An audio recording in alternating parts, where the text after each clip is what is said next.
Hello, and thank you if you've participated, joined. If you're just joining now, welcome. I hope you found the talk somewhat illuminating, maybe a little bit reassuring. At this point, I welcome questions if you have any. By no means was the talk a comprehensive one on anxiety. I kind of, in order to keep things short and sweet and to the point, I pulled from what I'm hearing most from my clients right now in the last week or two. So I'm sure that you might be experiencing a slew of other things. I know people are struggling with a whole bunch of other things. So I kept it very general and to the most common. So we have one question. How do you help kids deal with the current situation? Okay, so that's what I mentioned before, and like I said, I'll post that clip. The number one thing you want to do with kids is try to keep as much as possible to a routine. Kids thrive on routine and really do poorly without routine. And so, especially in current times when everything is out of whack, nothing is like the way they're used to it being. Establishing some sort of a daily routine in times when day to day nothing's changing. You're maybe home all day long. It's very helpful for children to manage that anxiety. So that's the major one. Then also talk to your kids. Make sure you're telling them what's going on. It's in whatever's age appropriate for your child. The kids clearly are picking up, even little kids are understanding that something's off, and that's causing them to be scared and anxious. So talk to them, help them understand what's happening, offer a lot of reassurances. Again, children expressing anxiety and feeling anxiety are scared. So offer them reassurances that, we're doing everything we can to help ourselves, to keep ourselves safe. The whole world is working on this issue. And then also, as they're getting so much negative information and bad news, make a point to point out the heroes. Children need heroes, adults need heroes, right? We ourselves find it reassuring and encouraging to find the heroes. So look for the heroes together. Point out, the first responders, the doctors and nurses that are, working for us every single day, the workers at the supermarkets, the delivery people, the people picking up our garbage every day, like the people who are still working while the rest of us might be isolating and hiding away. So look for those heroes, and then also be those heroes. Help your children feel empowered by doing something helpful. Maybe have them draw pictures or write letters to local hospitals to express gratitude for keeping us safe. Let them do something so that they can also feel like they're helping. Let them also feel helpful in a helpless situation. So those are all really important things for kids.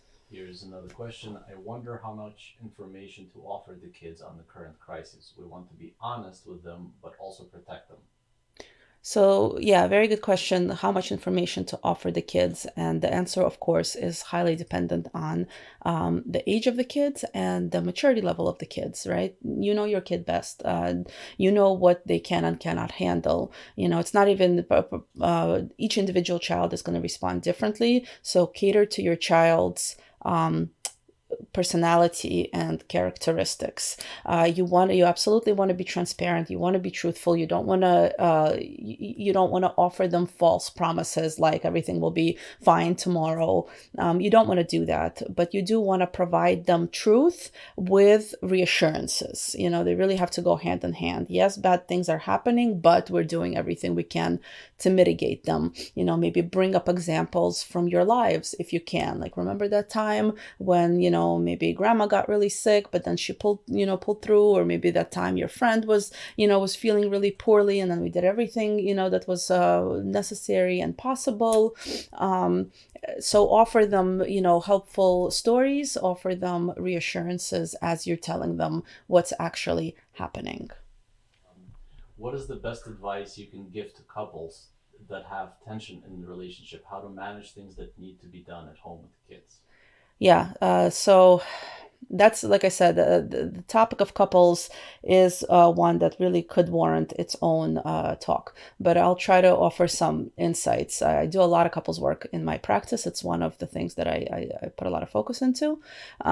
With couples, it's critically important, especially now as you're finding yourselves, cooped up together, spending excessive amounts of time together. It's critically important to be understanding and respectful of each other. Respect, unfortunately, is one of those things that often goes by the wayside with couples. And so now is a really good time to revisit those respectful behaviors. One of the things I encourage with my couples also, especially now, is to remind yourselves, you chose your partner. Remind yourselves of the reasons why you chose them to begin with, and then recognize your strengths as a couple. While every couple has tensions in their relationships, there's usually also a good amount of strengths, things that the couple does well together as a team. This is a great time to double down on your strengths as a couple. And again, I'm happy to answer more specific questions because the topic of couples is so very broad. But at this point, I would really encourage you to offer each other respect, understanding, and appreciation for each other. That goes a really long way. Is there anything that you could mention in having clients that work in healthcare today and how it's affecting them? Oh, goodness. Yeah, I have some clients who are working in hospitals, nurses in the ER, who are struggling tremendously, not only with the actual virus and the influx in itself, but personally as well, emotionally coping with what they're seeing day to day, the expectations being placed on them that are just unrealistic and devastating. And, to everything that we're grateful to them for, we have to be like even more so.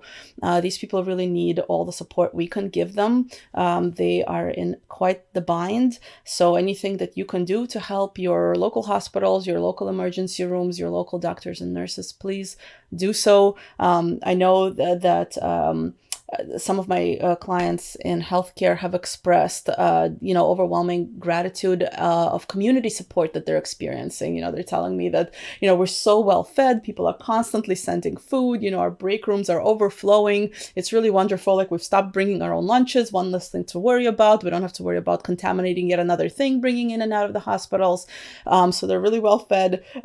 If I could offer you a piece of advice, please bring them nutritious food. If you're already bringing them food, they said that they're, it's a while they're overflowing with food. They're all like carb loading. It's, pizzas and pastries and danishes and bagels. And so I think that they're really lacking a little bit of fresh produce in their diets. So if you want to be helpful, maybe offer them some of that. What was there? Was there another one? Not yet.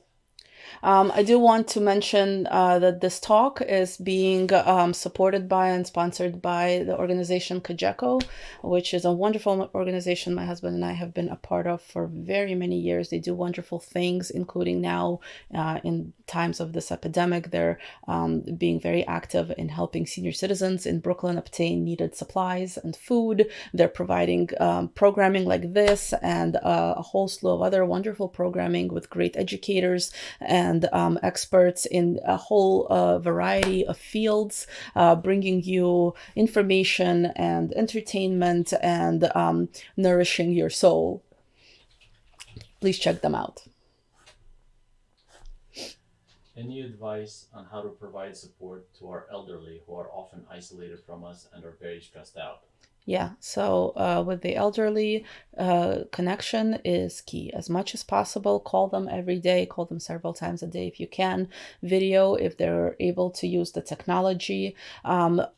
Utilize services like Cogeco, to bring them necessary things. Help keep them informed and aware of progress that's happening. Again, offer them good news. They're probably also watching, bad news nonstop all day long and are terrified. So, if you're going to call them, maybe offer them like, hey, I heard that there's, scientists that made breakthroughs here, or there's, some encouraging news coming out of there. So give them that. And then as much just personal time as you can offer them. That's really what's important. Have grandchildren call, have grandchildren, engage with them in as much as possible. Maybe have them put on concerts for the grandchildren grandparents if they can virtually, read books, show their artwork, even have, write physical letters, have the kids write physical letters if you can to them, but offer them your attention and your time. All right. The question is, what is the best way to deal with job loss and loss of income? So yeah, that's a common one. I'm sorry if you're dealing with job loss and instability in your future, professional future. The best way to deal with that is by the focusing on the present. So again, focusing on things that you do have control over, something that I really zoomed in on within my talk. You want to focus on things you can do today to help yourself once the job market becomes a little bit more available to us, right? So whether that means, reviewing your CV, networking, reach out to people in your field, in your industry, make sure they know where you're at and what you're going through. If you've suffered a job loss, reach out to others, let them know that that's where you are, so that if there happens to be an opening somewhere, the more people that know about you and know that you're looking, the more likely that information could get back to you. Again, all focus needs to be on the present and the day to day. And if, with financial insecurities in general, again, focus on the present. Do I have what I need for now? Do I have what my family needs for today? What can I do today to ensure our needs are met tomorrow? So rather than allowing your mind to spiral into long-term, oh my God, what's going to happen 3 months from now? Just focus on one day at a time, getting through one day at a time. Okay. Yeah. For those curious about telehealth, can you quickly share, how that works and whether insurance covers, remote psychotherapy? Okay. So right now, the only therapy I'm doing is via video. Obviously, I'm not going into the office. So telehealth works beautifully, as I'm now learning, doing it on a daily basis. It is covered by insurance, just like your normal sessions would be if your insurance covers it. And most insurances at this point do cover mental health care services, and they do cover telehealth mental health care services, at least via video. I actually don't want to give false information, because I think with a phone, it might be with phone session. No, it's not. Okay, well, it's certainly with video. I'm practicing it right now, and I can tell you for a fact that insurances are covering it just as they would have if you were to do in-person sessions. Yep. So with that, we'll leave it for the evening. Again, thank you for joining me. I'm happy to answer any further questions you have via email, comments. I'm Victoria Drob, and you could find me at victoria@frameofmindnj.com, or rather, you can email me there. And what? Or on Facebook. Or on Facebook, yes. You can find me on Facebook as well. Frame of Mind is on Facebook. There is a page on Facebook, and I'm happy to answer any further questions you might have. Thank you.